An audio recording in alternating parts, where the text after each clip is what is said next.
আজ আমরা বানাবো এই শালগম দিয়ে এক ধরনের বাটা। তার জন্য শালগমগুলোকে কেটে নিয়ে ভালো করে আমি এগুলোকে কুড়িয়ে নিলাম। সব ভালো করে আমার কুড়োনো হয়ে গেছে। এবার আমি মিক্সি জারের মধ্যে রসুন আর কাঁচা লঙ্কা পেস্ট করে নেব।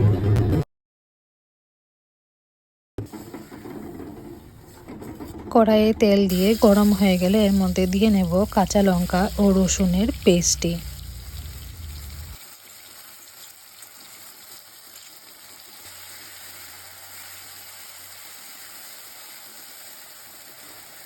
হালকা নেড়েচেড়ে এর মধ্যে আমি দিয়ে নেব হলুদ গুঁড়ো ও পরিমাণ মতো নুন।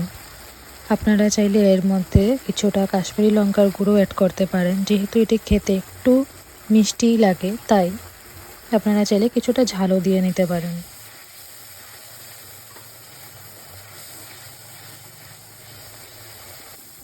মশলা থেকে তেল ছেড়ে দিলে এর মধ্যে দিয়ে নেব আমি শালগমের পেস্ট।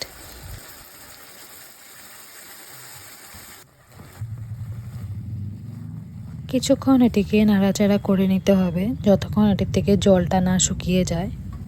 5 মিনিট মতো নাড়াচাড়া করে নিলেই এটি মোটামুটি শুকিয়ে আসে।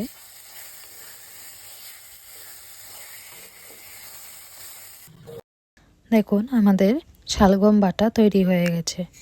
আপনারা বাড়িতে বানিয়ে খেয়ে দেখবেন কেমন লাগে, অবশ্যই কমেন্টে জানাবেন। ধন্যবাদ।